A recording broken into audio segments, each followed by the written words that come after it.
Ya, Assalamualaikum warahmatullahi wabarakatuh.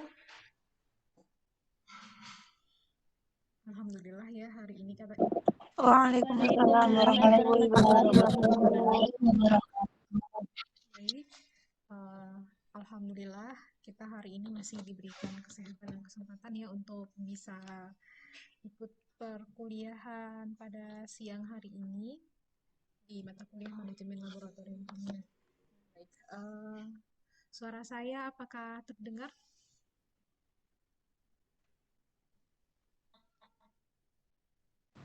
Terdengar, Bu. Ya. Dengar, Bu. Sebelumnya di sini yang hadir ada 16 orang. Kita berapa orang ya? 16 Ibu sudah lengkap, Ya. alhamdulillah. Baik, kita mulai saja ya perkuliahan pada siang hari ini dengan membaca lafaz basmalah, Bismillahirrahmanirrahim, dan membaca suratul Fatihah bersama-sama. A'udzubillahiminasyaitonirrajim. Bismillahirrahmanirrahim. Alhamdulillahirabbil alamin arrahmanirrahim. Maliki yaumiddin. Iyyaka na'budu wa iyyaka nasta'in. Ihdinas siratal mustaqim. Siratal ladzina an'amta 'alaihim ghairil maghdubi 'alaihim waladdallin. Baik, ya, pada pertemuan sebelumnya kita udah bahas tentang keselamatan dan kesehatan kerja di laboratorium kimia. Pada pertemuan hari ini kita akan bahas mengenai penanganan dan penyimpanan bahan kimia ya. Oke, saya akan share screen. Nah, untuk pertemuan ini nanti ada 2 pertemuan berikutnya yang menyertai. Nah, untuk pertemuan selanjutnya nanti ada tugas kelompok yang akan saya berikan pada hari ini dan dipresentasikan untuk 2 pertemuan berikutnya ya. Dan sebagai pengantar mengenai penanganan dan penyimpanan bahan kimia, saya akan memberikan sedikit penjelasan ya.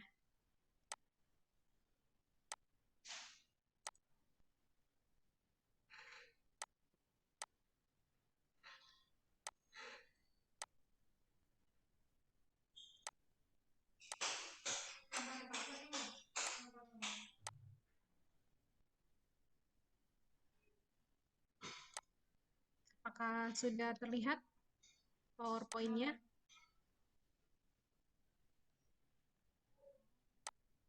Sudah, Ibu. Oke, baik. Nah, pada pertemuan hari ini kita akan bahas bagaimana menangani dan menyimpan bahan kimia. Kita akan membahas beberapa karakteristik dari bahan kimia, dan dari karakteristik bahan kimia tersebut akan menjadi dasar dalam menyimpan bahan kimia tersebut. Nah, capaian pembelajaran pada pertemuan ini yang pertama, mahasiswa diharapkan mampu dalam menangani dan menyimpan bahan kimia dengan aman, kemudian menyiapkan alat dan bahan untuk menyimpan bahan kimia, dan melaksanakan kegiatan penyimpanan bahan kimia. Oke, nah ini ada 3 hal ya yang akan kita bahas pada pertemuan hari ini. Ya, yang pertama kita bahas mengenai menyiapkan alat dan bahan untuk menyimpan bahan kimia ya. Ya, dalam menyiapkan alat dan bahan untuk penyimpanan bahan kimia, prosedur yang pertama yang harus kita pahami adalah bagaimana prosedur dalam menyimpan bahan kimia. Hal penting yang harus diperhatikan dalam penyimpanan dan penataan bahan kimia diantaranya meliputi 1. Aspek pemisahan atau segregation, kemudian tingkat resiko bahaya, multiple hazard, pelabelan, fasilitas penyimpanan, kemudian wadah sekunder, bahan kadaluarsa, inventarisasi, informasi resiko bahaya atau hazard information. Nah, penyimpanan dan penataan bahan kimia berdasarkan sifat fisik dan sifat kimiawinya, terutama tingkat kebahayaannya. Bahan kimia yang tidak boleh disimpan dengan bahan kimia lain harus disimpan secara khusus dalam wadah sekunder yang terisolasi. Hal ini dimaksudkan untuk mencegah pencampuran dengan sumber bahaya lain seperti api, gas beracun, ledakan, atau degradasi kimia.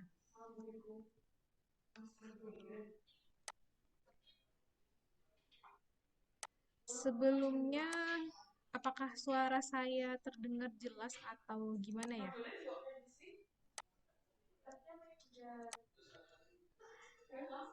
Terdengar jelas, Ibu.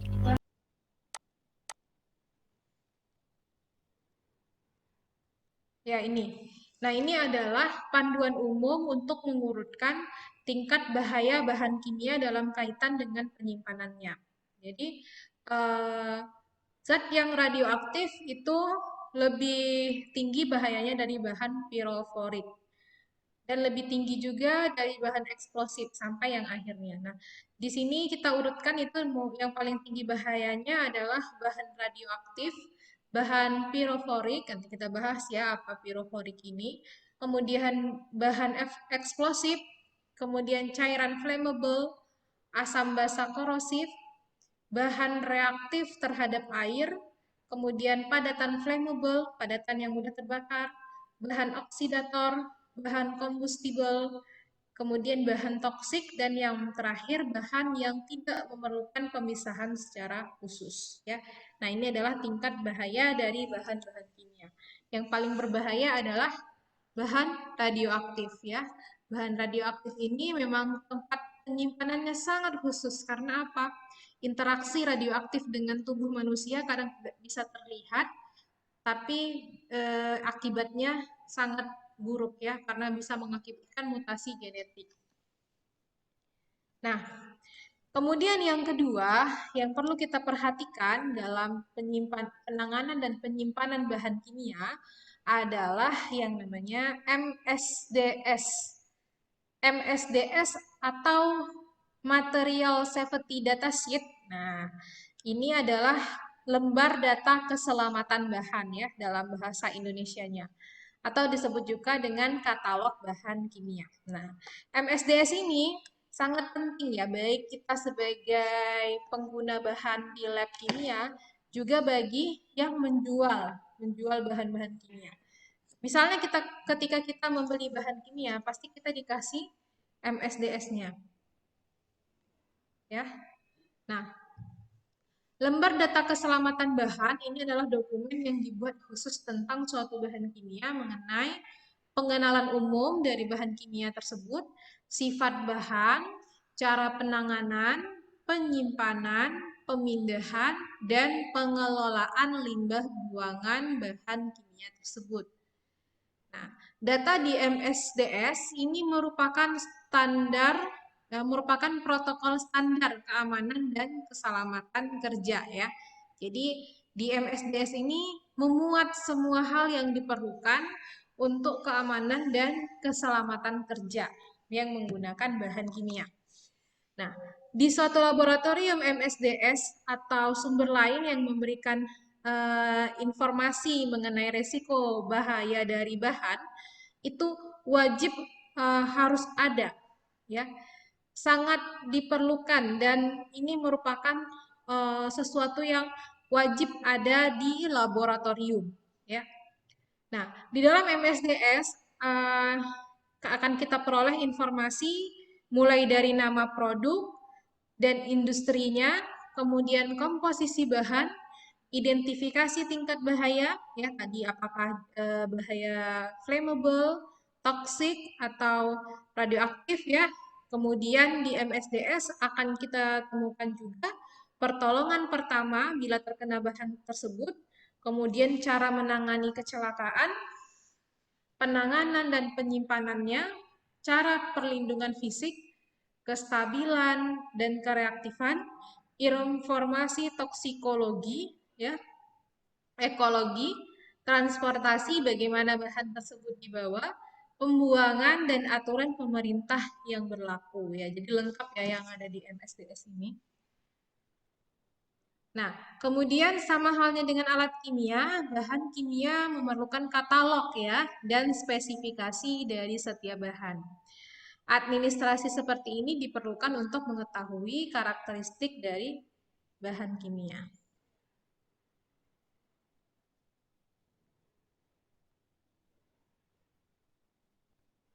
Oke, kita lanjut ya.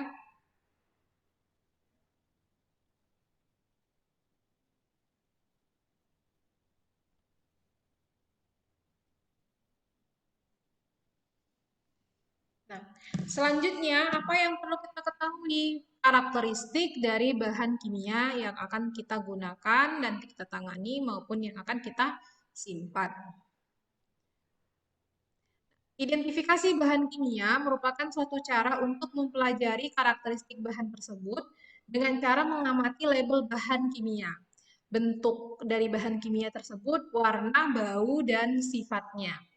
Cara mudah untuk mengidentifikasi bahan kimia dilakukan dengan cara mempelajari informasi yang tertera pada label kemasan ya. Ini pada label kemasan. Nah, makanya sangat penting ya bahan-bahan kimia itu diletakkan memang pada wadah aslinya ya. Kalau memang masih murni ya, tidak kita pindahkan ke wadah yang lain. Tapi memang ketika kita menggunakan bahan kimia, tentunya kita memerlukan wadah sekunder. Misalnya kita beli HCl pekat. Kalau kita mau menggunakan HCl misalnya konsentrasinya lebih rendah, misalnya 1 molar, tentunya kita akan melakukan pengenceran dan disimpanlah HCl tadi di dalam wadah sekunder. Di wadah sekunder tadi juga wajib tertera label bahan ya. Kenapa? Karena sangat penting sebagai informasi bagi orang lain apa yang terdapat pada dalam botol tersebut dan kapan dibuat misalnya, kemudian apa saja petunjuk keselamatan kerjanya.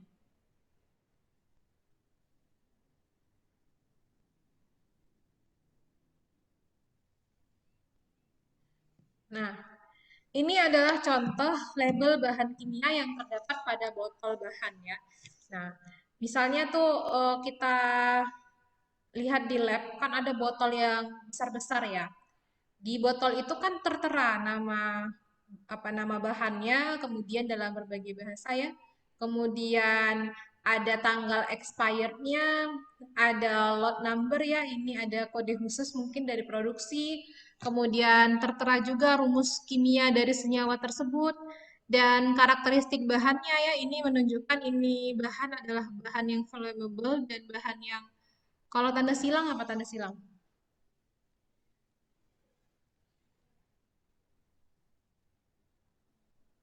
Toksik ya. Nah, kemudian kuantitas suatu kemasan berapa liter ya, ini 1 liter. Kemudian ada order number. Nah, ini kode produksinya juga mungkin. Kemudian nama bahan, kemudian data transport, kemudian R dan S frasa, ini juga akan kita bahas ya. Frasa R dan S ini jadi ada kode gitu, kodenya diawali dengan R dan S.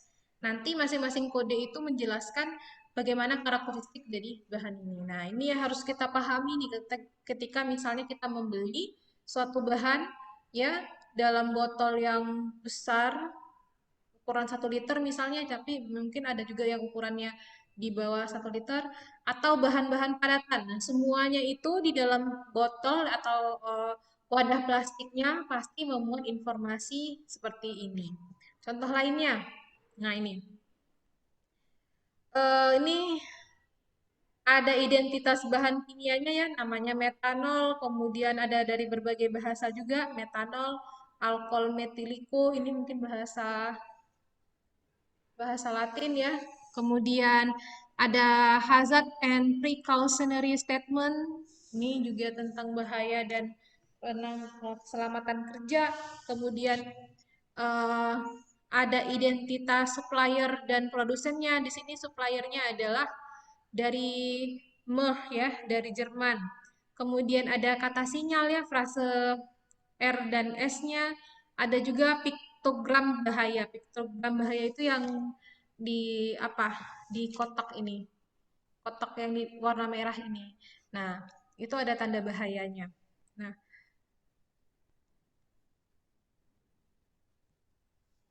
bentar.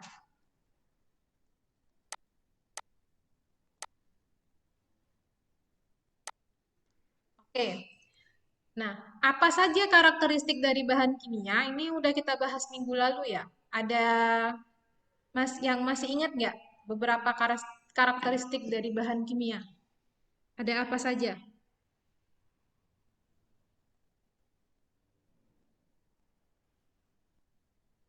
Halo, masih adakah orang di sini? Ada korosif, Bu. Korosif, ya terus apa lagi? Masih, Bu. Selain korosif, Ada harmful. harmful, kemudian Terus harmful, Bu. ya, apa lagi? Terus ada toxic, very toxic. Explosive, Bu. Toxicizing.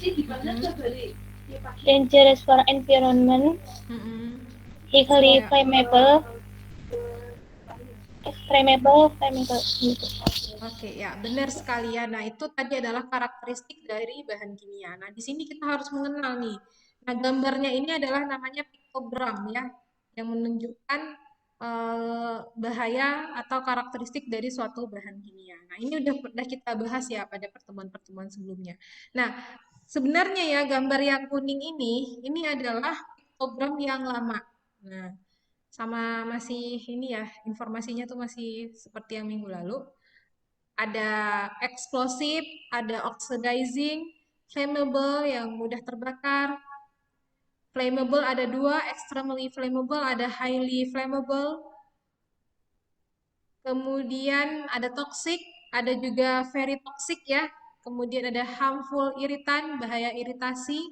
Kemudian ada corrosive, dangerous for environmental.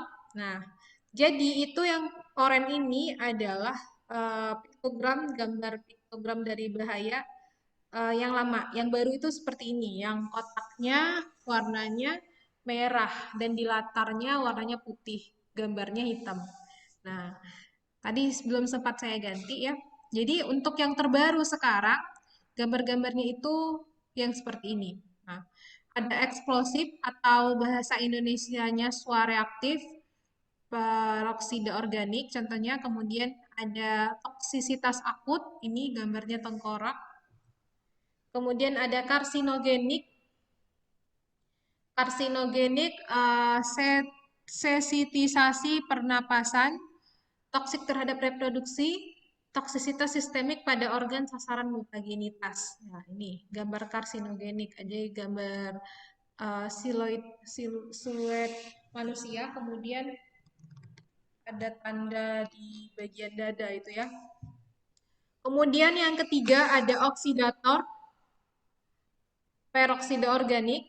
Ini gambarnya seperti bahan yang sedang terbakar ya. Kemudian ada toksik terhadap lingkungan. Ini ada gambar ikan yang mati dan ada pohon yang mengering.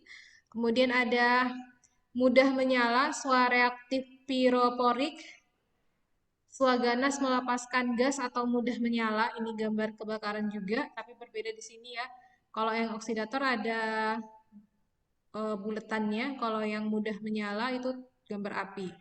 Kemudian ada lambang ya, piktogram itu menyebabkan iritasi, sensitisasi kulit, toksisitas akut. Nah, ini tanda seru. Kemudian ada lambang gas bertekanan dan lambang korosif. Korosif masih sama gambarnya ya. Nah, ini adalah piktogram terbaru dari hazard ya, bahan-bahan berbahaya. Nah, selanjutnya ada juga ya dari National Fire Protection Association. Nah, ini adalah asosiasi dari Amerika ya sebenarnya ini ya, untuk proteksi dari bahaya kebakaran. Itu dalam menunjukkan bahaya kebakaran suatu bahan dengan menggunakan kotak. Ada 4 kotak di sini dan masing-masing kotak itu menunjukkan informasi. Nah, yang berwarna biru itu menunjukkan bahaya kesehatan, yang berwarna merah itu menunjukkan bahaya kebakaran, dan yang kuning itu menunjukkan bahaya reaktivitas.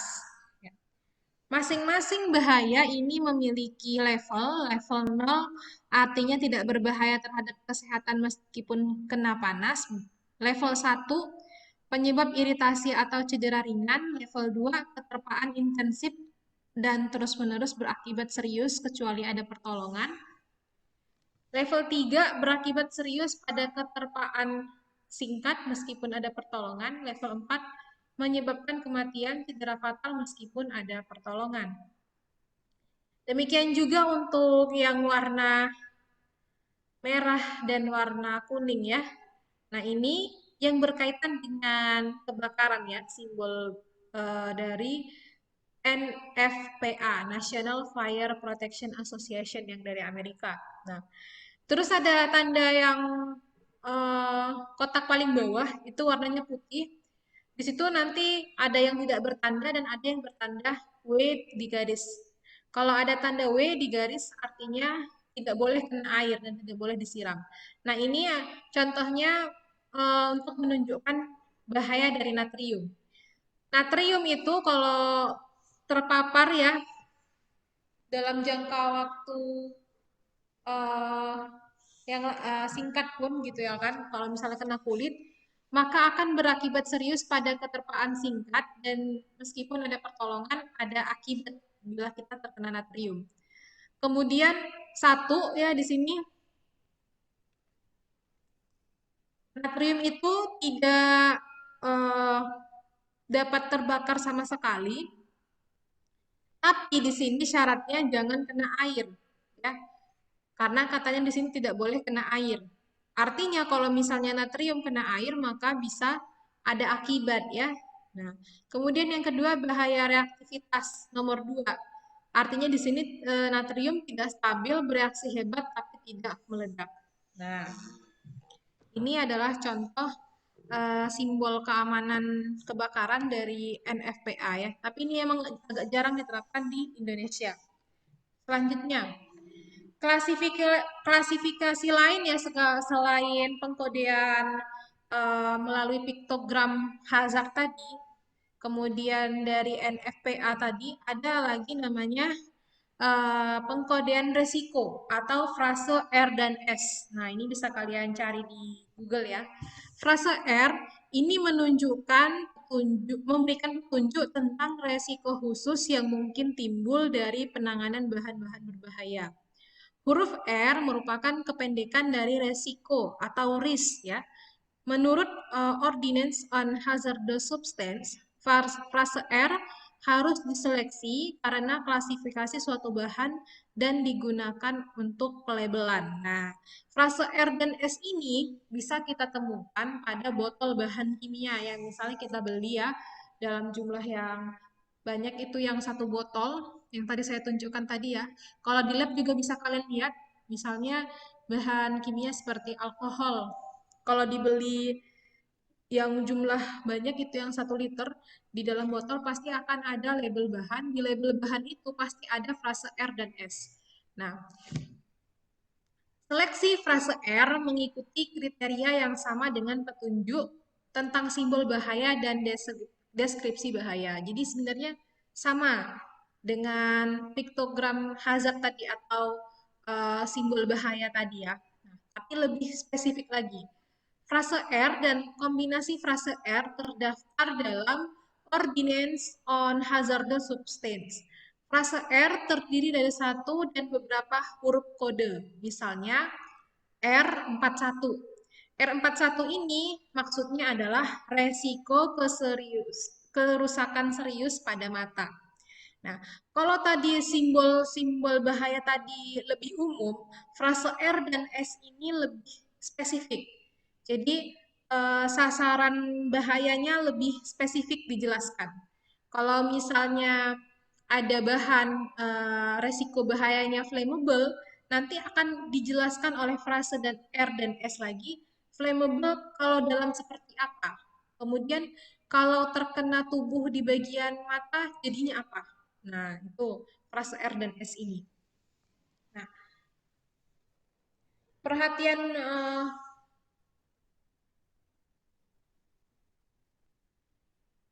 Oke.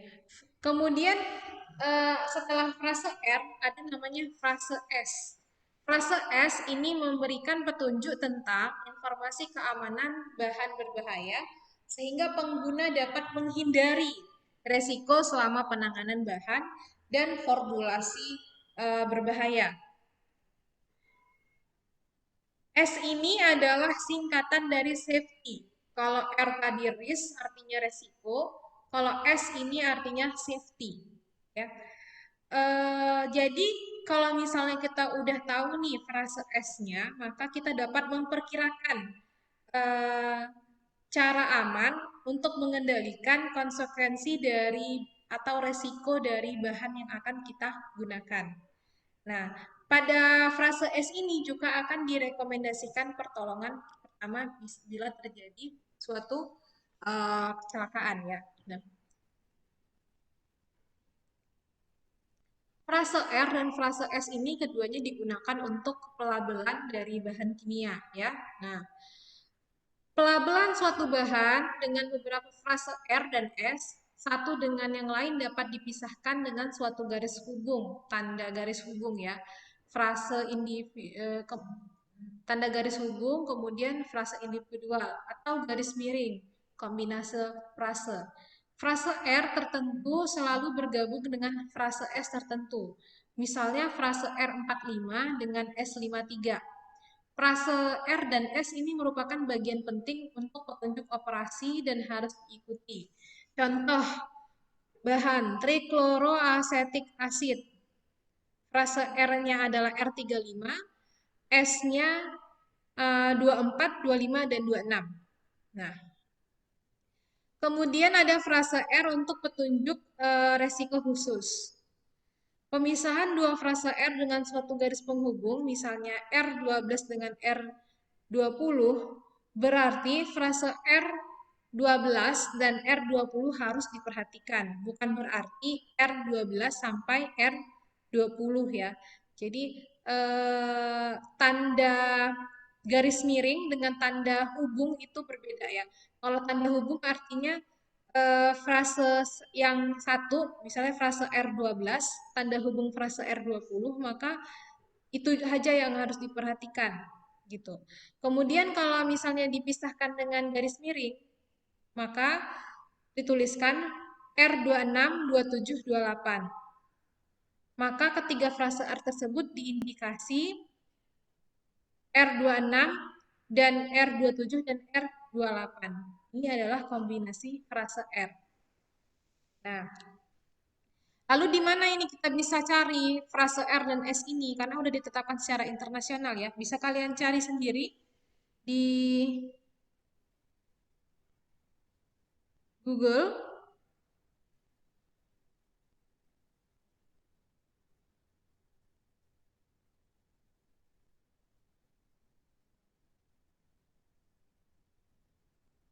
Coba masing-masing mencari di Google frase R dan S ini.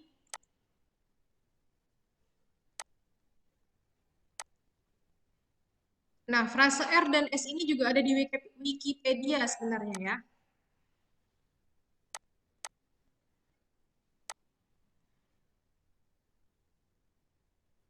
Nah, ini adalah daftar R dan S. Nggak mungkin kita hafal ya sebenarnya ya. Cuman ini menjadi panduan kita dalam keselamatan kerja di laboratorium.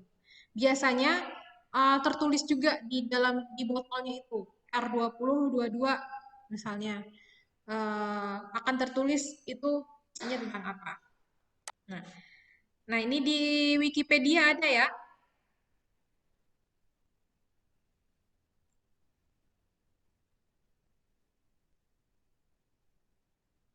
Oke. Kalau daftar frasa S-nya, nah ini juga ada.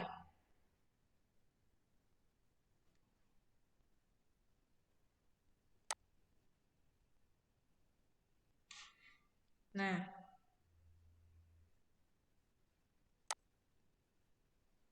selain frasa R dan S ini berdiri sendiri, juga bisa membentuk kombinasi ya, kombinasi frasa R seperti ini.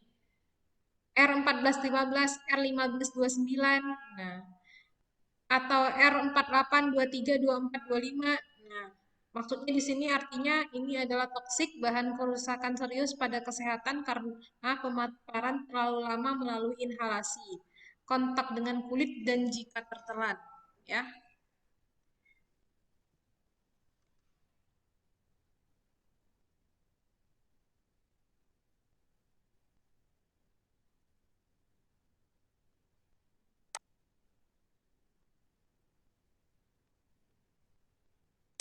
Oke, bisa kita lanjut ya.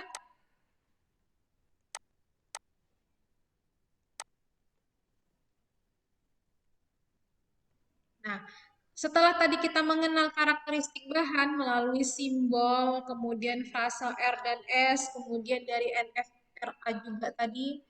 Nah, sekarang yang harus kita ketahui juga adalah persyaratan tempat penyimpanan bahan kimia. Nah, coba kita lihat di gambar.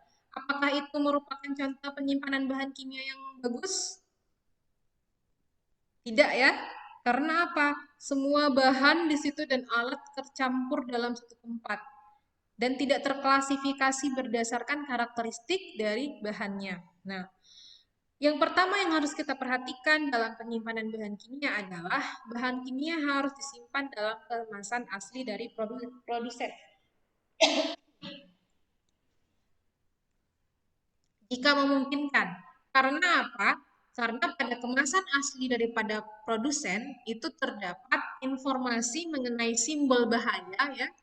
Kemudian ada frase R dan S-nya pada wadah asli atau kemasan asli dari bahan kimia.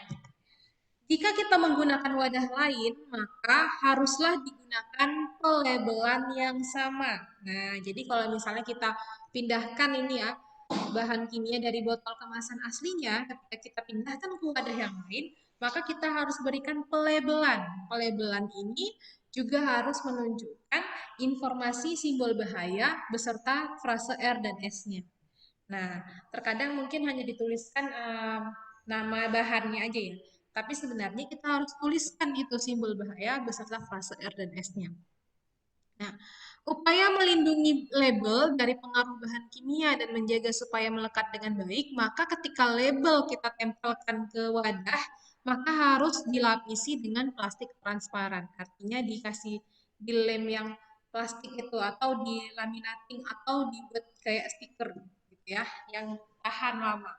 Nah, label ini harus terlihat jelas dan ditulis dengan tinta yang permanen. Artinya tidak mudah luntur mungkin ketika terkena cairan. Ya. Selanjutnya, wadah dan botol untuk penyimpanan bahan harus dibuat dari bahan yang kuat. Biasanya sering digunakan wadah plastik atau gelas. Nah, jadi tutupnya itu harus kuat. Kemudian bahannya juga harus yang kuat, ya. Kalau botolnya itu tebal. Kalau plastik, plastiknya tidak mudah bereaksi dengan bahan kimia. Kita lihat contohnya. Nah, ini ada sulfuric acid, asam. Jika botol plastik digunakan, harus diperhatikan bahwa bahan sangat mungkin akan rusak akibat pengaruh cahaya matahari. Kayaknya tadi ini ya berhenti ya.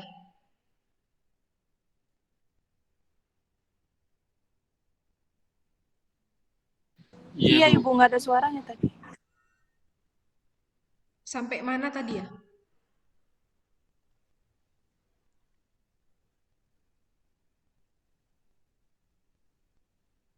Halo, suara saya terdengar nggak ya?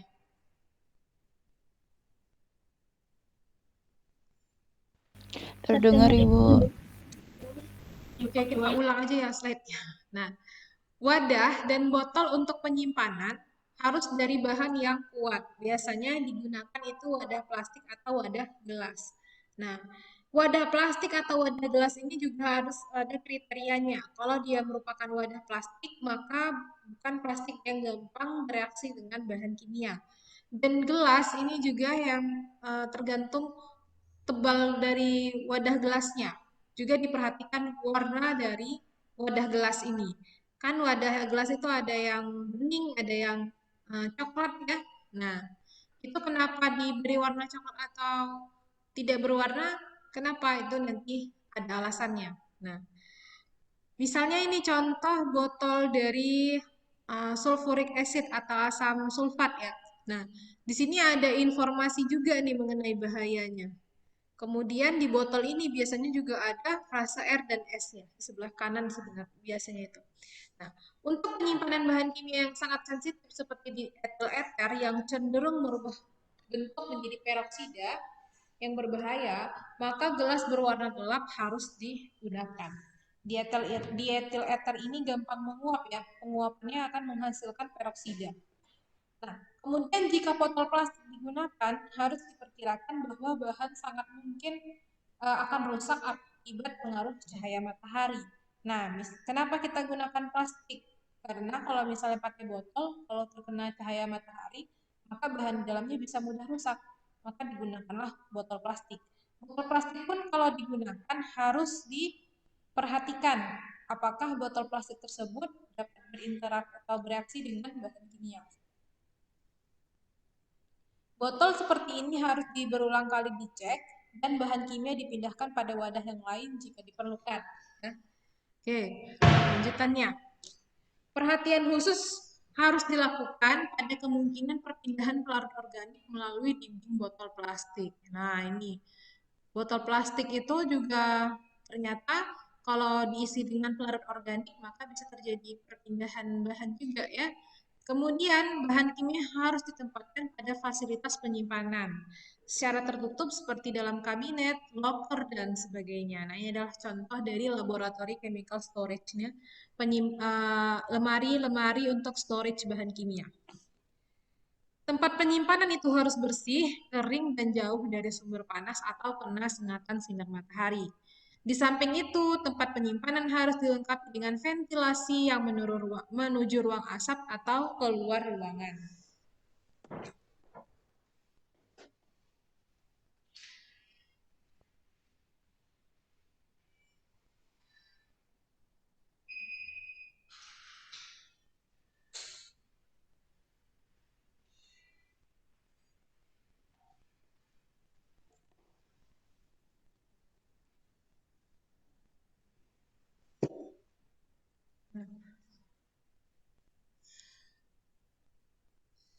Kemudian yang perlu kita perhatikan dalam tempat penyimpanan bahan adalah wadah bahan kimia dan lokasi penyimpanan harus diberi label yang jelas.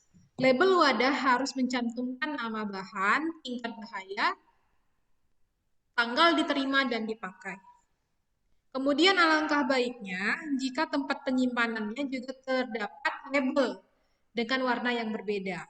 Misalnya untuk bahan-bahan yang flammable ditempatkan pada satu tempat diberi warna merah, tulisan flammable warna merah ya. Contohnya itu storage code red, itu label bahan untuk flammable. Kemudian biru, storage code blue, label bahan toksik. Ada storage code yellow, bahan oksidator. Storage code white, bahan korosif, dan storage code gray, bahan-bahan dengan tingkat bahaya rendah. Nah, jadi selain tempat atau bahannya dikasih label ya, wadah bahannya dikasih label, tempat penyimpanannya juga diberikan label. Nah, kita lanjut ya. Oke, lalu bagaimana nih jika ruang penyimpanan tidak tersedia banyak sehingga kita harus menempatkan beberapa bahan kimia dalam satu tempat. Misalnya dalam satu lemari yang tidak terpisah.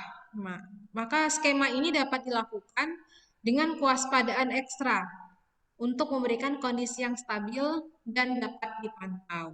Ya. Jadi kalau misalnya ada bahan, kita punya cuma satu lemari, ternyata dan tidak bisa dipisah-pisah, maka ini adalah cara untuk menyimpan bahan tersebut di dalam lemari, dalam tempat penyimpanan. Ya, di sini yang L itu adalah bahan mudah terbakar, mudah menyala, non reaktif, termasuk pelarut. Itu dapat diletakkan di sebelah kode G. Tidak intrinsik, reaktif, atau mudah terbakar, atau mudah menyala. Jadi tidak didekatkan dengan bahan yang sejenis atau yang merupakan suatu pengoksidasi. Terus bisa diletakkan kode D, yaitu asam organik yang sesuai, kemudian kode A, basa organik yang sesuai. Kemudian di baris yang kedua itu G, F, E, C. Yang G ini adalah tidak intrinsik, reaktif, atau mudah terbakar, atau mudah menyala. Kemudian F, asam anorganik yang tidak mudah teroksidasi dan mudah menyala. Kemudian E, pengoksidasi yang sesuai termasuk peroksida, dan C, basa anorganik yang sesuai. Kemudian pada bagian bawah itu B, bahan piroforik yang reaktif air dan sesuai, dan X itu adalah bahan yang tidak sesuai dengan semua kelompok penyimpanan yang lain. Nah, ini adalah salah satu cara untuk penyimpanan bahan yang di ruang terbatas ya. Oke, setelah tadi membahas bagaimana tempat penyimpanan bahan, yang perlu diperhatikan adalah kondisi lingkungan penyimpanan bahan kimia. Kondisi lingkungan tempat penyimpanan bahan kimia juga berpengaruh terhadap bahan kimia. Di antaranya yang pertama, panas atau api. Kenaikan suhu itu akan mengakibatkan terjadinya reaksi atau perubahan kimia ya tentunya. Di samping itu, percikan api itu dapat memungkinkan terbakarnya bahan yang mudah terbakar. Nah, bahaya panas atau api ya. Kemudian pengaruh kelembaban. Zat higroskopis mudah menyerap air dari udara, dan reaksi hidrasi yang eksotermis akan menimbulkan panas di ruang penyimpanan. Nah, jadi ada bahan-bahan yang ternyata itu kalau terkena udara lembab maka akan bereaksi. Ya. Selanjutnya pencahayaan. Untuk mendapatkan cahaya matahari yang cukup, disarankan menggunakan jendela kaca dengan luas sekitar 1/3 dari luas lantai ruangan. Kemudian yang perlu diperhatikan adalah ventilasi. Ventilasi harus didesain sedemikian rupa sehingga memungkinkan kontaminasi udara yang terjadi di luar laboratorium yang disebabkan bahan kimia itu dapat keluar digantikan dengan udara segar. Sistem ventilasi laboratorium dapat dilakukan dengan menggunakan ventilasi alami dan ventilasi buatan, misalnya AC. Nah, sampai yang tadi apakah ada pertanyaan? Ada pertanyaan?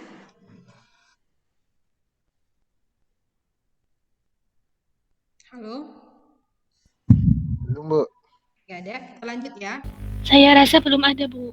Oke, kita lanjut. Itu. Melaksanakan kegiatan penyimpanan bahan kimia.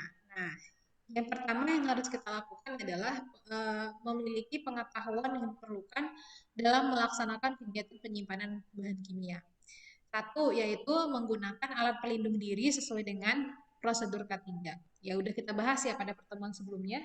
Dalam K3 kita harus memiliki APD ketika kita di laboratorium. APD harus dipakai secara benar ketika bekerja di lab, terutama jika bekerja menggunakan bahan kimia yang berbahaya. Alas kaki seperti sandal tidak diperbolehkan di dalam laboratorium. Memakai sandal ini memungkinkan terjadinya kecelakaan ya, karena kaki kita terbuka kemudian bisa terkena bahan kimia berbahaya.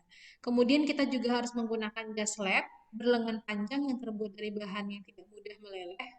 Disarankan dari katun atau kain campuran polyester dan katun. Beberapa hal lagi yang perlu diperhatikan adalah mengancing jas lab. Kemudian ukuran jas labnya juga harus sesuai dengan badan pemakainya, tidak kebesaran dan tidak kekecilan ya. Jas lab yang baik adalah jas yang mampu melindungi sebagian besar tubuh namun tetap tidak mempersulit gerakan tubuh ketika kita bekerja. Oke. Nah, tadi tentang penggunaan alat pelindung diri sesuai dengan prosedur K3. Kemudian yang kedua, kita mampu mengelompokkan bahan kimia yang akan disimpan sesuai dengan karakteristiknya. Jadi bahan kimia ini berdasarkan karakteristiknya, kalau yang tadi sebelumnya berdasarkan itu ya simbol-simbol bahaya atau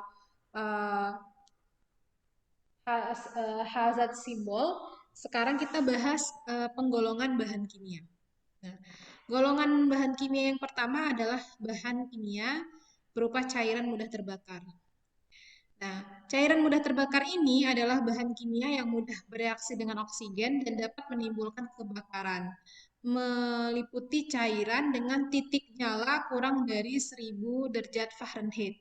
Contohnya adalah semua alkohol, aseton, asetaldehid, asetonitril, benzen, sikloheksana, dimetil dimetil diklorosilan, dimetil diklorosilane, dioksan, eter, asam cuka, etil, histoklat, heksan, hidrazin, sejenis gas hidrokarbon metil, pikolen, piperidin, propanol, piridin, sintilation apa ini?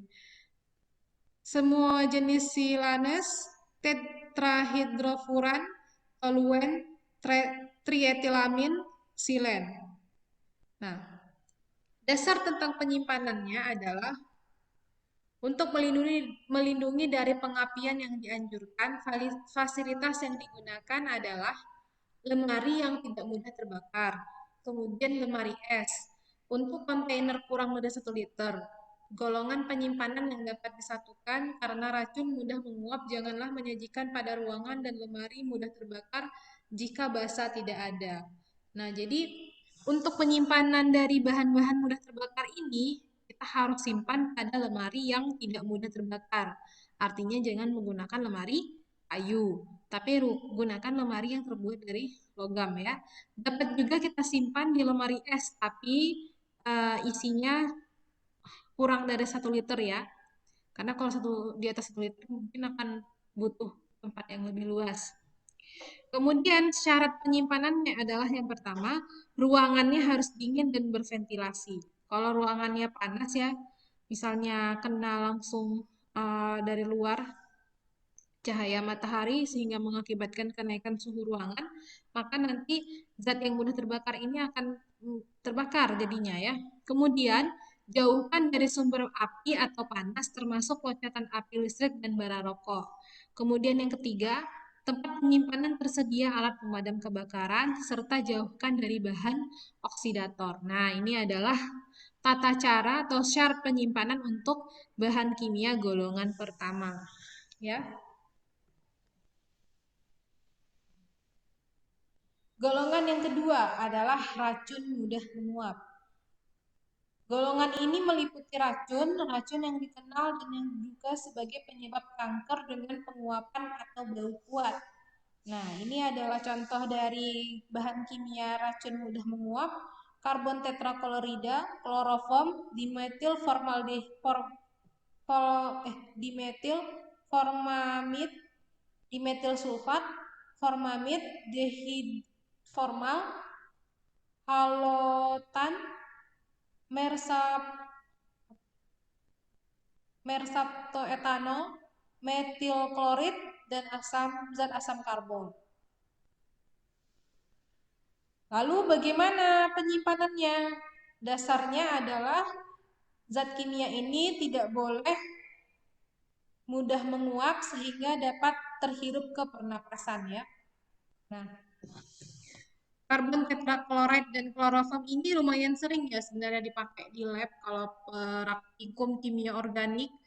Nah, kalau misalnya kalian menggunakan karbon tetraklorida dan kloroform, tentunya harus menggunakan masker ya, masker yang lebih bagus penyaringannya daripada masker bedah biasa ya.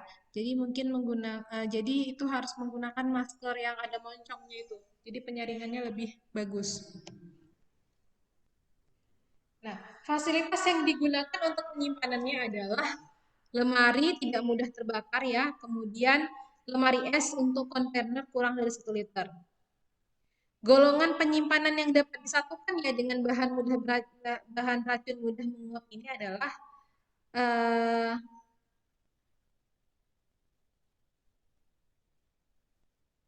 jangan disimpan dalam kompartemen dan lemari yang mudah terbakar. Syarat penyimpanannya, ruangannya harus dingin dan berventilasi, kemudian jauhkan dari bahaya kebakaran, dan jauhkan dari bahan yang mungkin dapat bereaksi. Kemudian kalau kita pakai, kita harus menggunakan APD ya, berupa jas lab, masker, dan sarung tangan. Nah, golongan yang ketiga adalah golongan asam.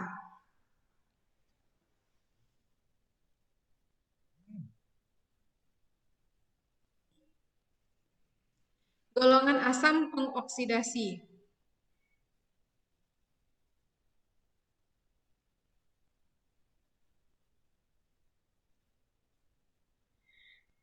Golongan asam pengoksidasi ini adalah bahan kimia yang mudah bereaksi dengan asam, menghasilkan panas dan gas yang mudah terbakar atau gas-gas yang beracun dan korosif.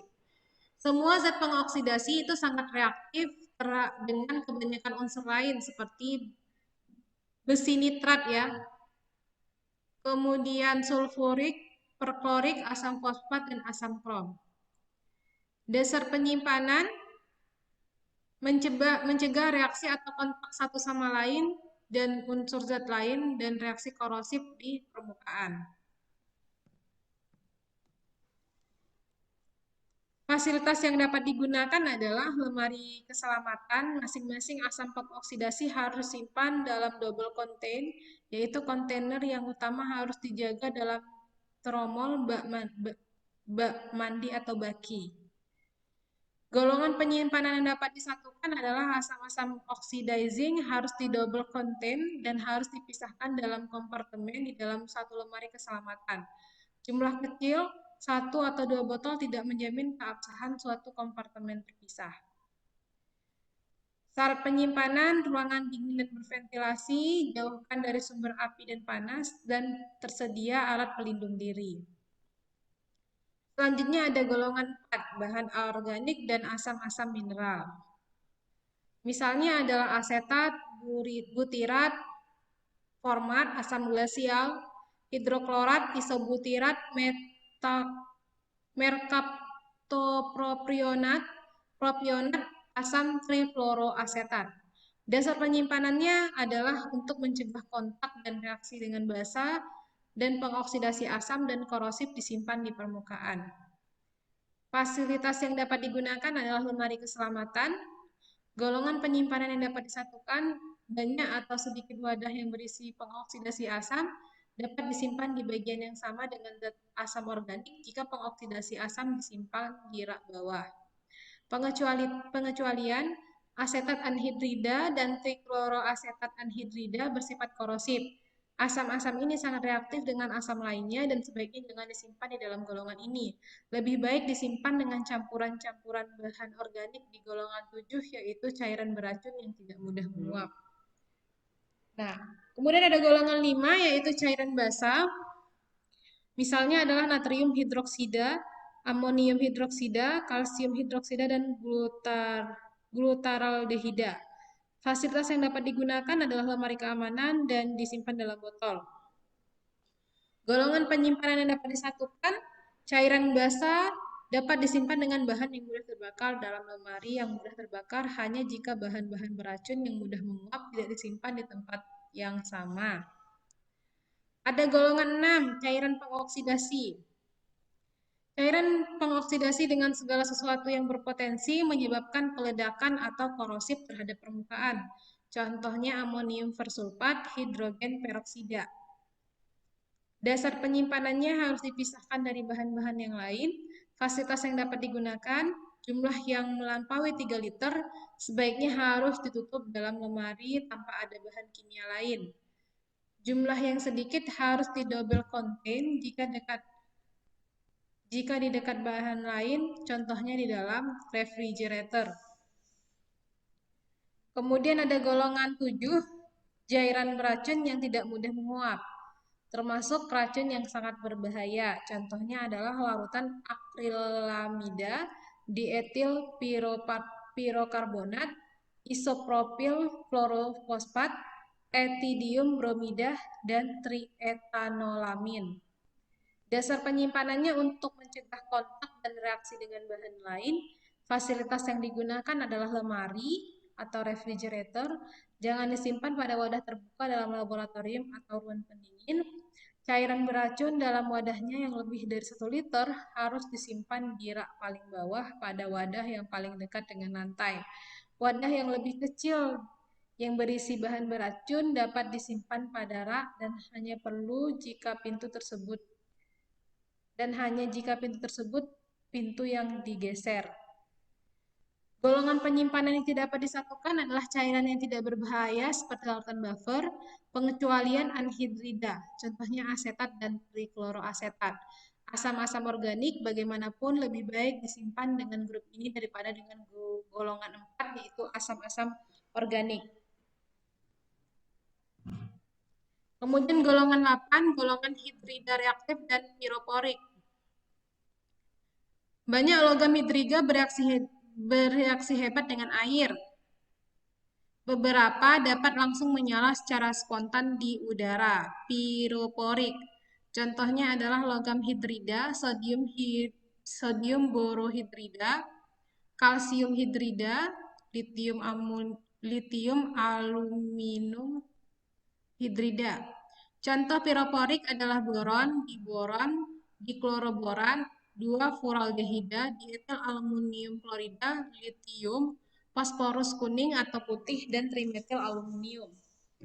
Bahan-bahan yang reaktif lainnya meliputi aluminium klorid anhidros, kalsium karbida, asetal klorida, asam klorosulonik, sodium, potasium, fosforus pentaklorat, kalsium, aluminium tribromide, kalsium oksida, dan asam anhidrida. Nah, penyimpanannya ini didasarkan pada alasan untuk menghindari kontak dan reaksi dengan beberapa cairan dalam beberapa kasus dengan udara. Fasilitas yang digunakan adalah yang merupakan wadah aman terlindungi, double containment bahan air sesuai dengan instruksi label, dan memisahkan dari golongan-golongan jenis bahan kimia yang lain. Dan dapat disatukan penyimpanannya jika logam hidrida disimpan dalam double contain untuk mencegah kontak dengan air dan udara. Jadi kalau misalnya golongan 8 ini kalau udah disimpan di double contain dapat disimpan dengan yang wadah yang lain. Tapi harus diperhatikan juga disimpan dengan zat apa. Syarat ruangan penyimpanannya harus dingin, kering, dan berventilasi. Jauhkan dari sumber nyala api dan panas. Ruangannya kedap air. Tersedia pemadam kebakaran tanpa air, misalnya CO2. Kemudian ada bahan kering. Nah, bahan kering ini adalah semua bahan yang berbentuk serbuk, bahan berbahaya dan yang tidak berbahaya. Contohnya adalah benzidin, cyanogen bromida, etilmalamid, asam oksalat, potasium sianida, sodium sianida. Dasar tentang penyimpanan adalah untuk mencegah kontak dan berpotensi menghasilkan reaksi dengan cairan. Fasilitas yang digunakan adalah simpan di atas cairan-cairan. Jadi kalau yang bahan-bahan kering itu posisinya di atas ya. Label-label peringatan pada bahan serbuk sangat beracun harus diperiksa dan dipelajari. Disarankan agar zat bahan yang sangat berbahaya yang termasuk golongan ini dipisahkan. Oke. Nah, ini adalah tabel penyimpanan bahan kimia yang boleh atau tidak boleh diletakkan bersamaan ya. Nah, misalnya asam anorganik dengan asam organik boleh atau tidak boleh ya. Kemudian misalnya oksidator boleh nggak didekatkan dengan asam organik, tidak boleh di sini karena bisa menghasilkan reaksi. Oke, sudah selesai sepertinya. Sampai di sini apakah ada pertanyaan?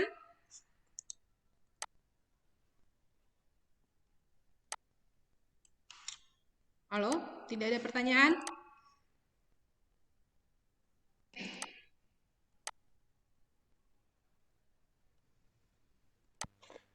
Ini Bu, untuk tugas resumenya dikumpul di mana? Oh iya, saya belum buat ini ya. Nanti saya buat, tenang aja. Nah, untuk minggu depan, tugas kalian adalah mempresentasikan MSDS, kemudian frase R dan S, dari bahan-bahan dari 8 golongan tadi yang sudah saya sampaikan. Jadi bentuk 8 kelompok ya. Ini orangnya kan 16. 16 bagi 8 berarti satu kelompok isinya 2 orang. Silahkan dibentuk kelompoknya sendiri. Kemudian minggu depan presentasikan bahan-bahan dari setiap golongan.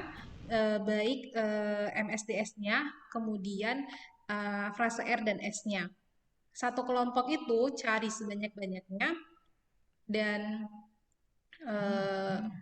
cari sebanyak-banyaknya pokoknya ya.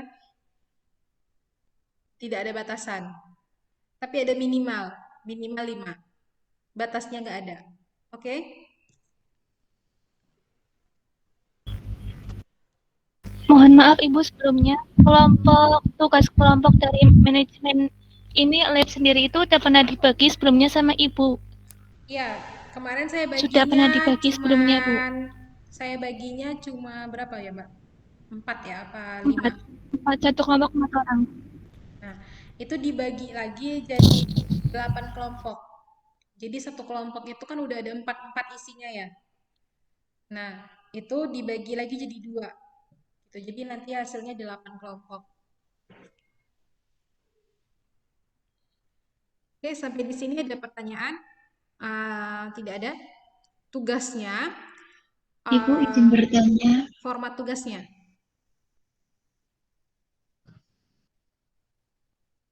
Halo, gimana Mbak? Ibu, mohon maaf, saya izin bertanya. Untuk kelompok yang sekarang ini, itu apakah nanti akan bersambung dengan kelompok yang kata Ibu di tugas akhir itu kita harus itu Bu yang apa namanya survei ke itu loh Bu, laboratorium gitu loh Bu. Itu gimana? Iya tetap. Apakah sama-sama itu apakah nanti waktu itu bisa ganti gitu Bu? Untuk yang sekarang kan udah ada 4 kelompok. Kelompok itu satu kelompok dibagi 2 lagi. Jadi ada 4 orang dibagi 2 jadi masing-masing 2. Gitu aja. Oke? Gimana Mbak? Soalnya gini Bu, saya kan rumahnya deket sama Mbak Aprin toh Bu. Kemudian kalau mau survei ke itu lingkungan sekolahnya, itu lebih dekat gitu. Kita bisa survei berdua gitu loh Bu. Oke. Atau bagaimana? Tentang survei sekolah ini kan belum ada kesepakatannya Mbak. Belum kita sepakati bersama. Karena kondisinya juga lagi kayak gini nggak tentu, jadi agak susah. Nanti untuk tugas itu masih kita bicarakan lagi, tenang aja. Yang penting yang untuk minggu depan ini dulu. Gitu ya.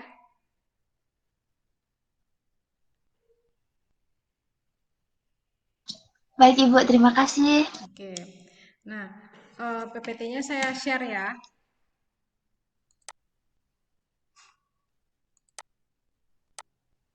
Baik, Bu.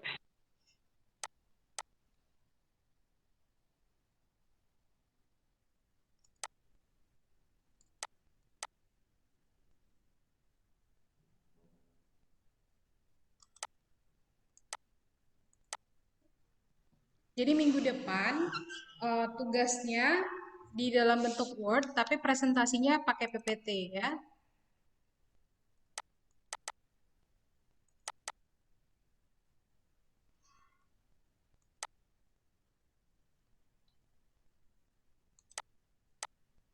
Untuk apa yang kalian presentasikan, saya bebaskan kepada kalian mau formatnya, bentuk presentasinya seperti apa. Udah saya kirim di grup ya.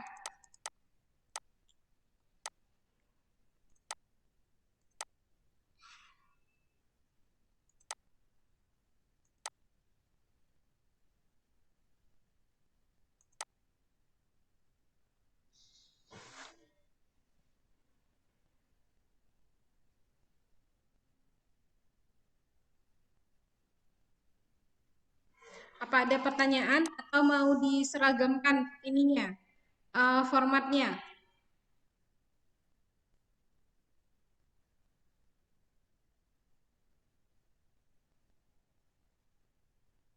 Halo? Ini aja ya.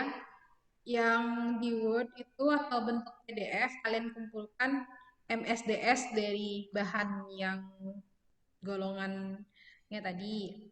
Misalnya golongan 1 itu ada bahan apa, kemudian kumpulkan MSDS-nya. Kemudian yang untuk kalian presentasikan seperti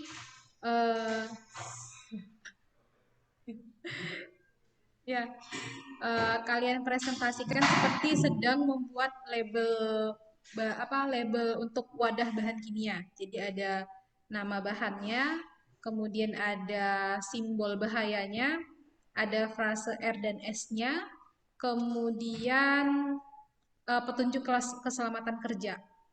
Jadi di presentasi PPT-nya itu ada nama bahan, ada simbol bahannya, kemudian ada frase R dan S-nya, dan informasi yang menurut kalian harus terletak di label bahan. Ya, gitu aja ya.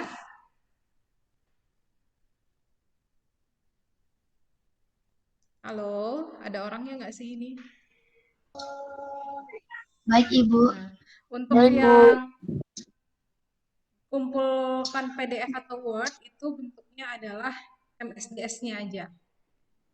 Ya, minimal 5 bahan, maksimal tidak terbatas. Oke, tidak ada pertanyaan lagi ya.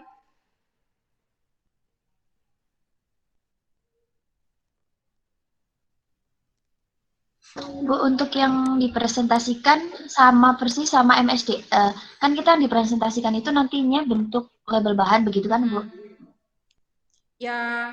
Terus yang PDF itu kan MSDS-nya itu berarti jumlahnya harus sama gitu, Bu, Kak, yang dipresentasikan. Iya, kalau misalnya kalian dapat 5, ada 10 bahan, berarti MSDS bahannya 10, labelnya juga 10. Oke?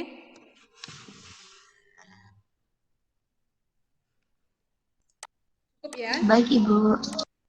Oke. Mungkin cukup ya pertemuan kita pada hari ini ya, datang semua ya, alhamdulillah. Mudah-mudahan dalam keadaan sehat walafiat ya semuanya.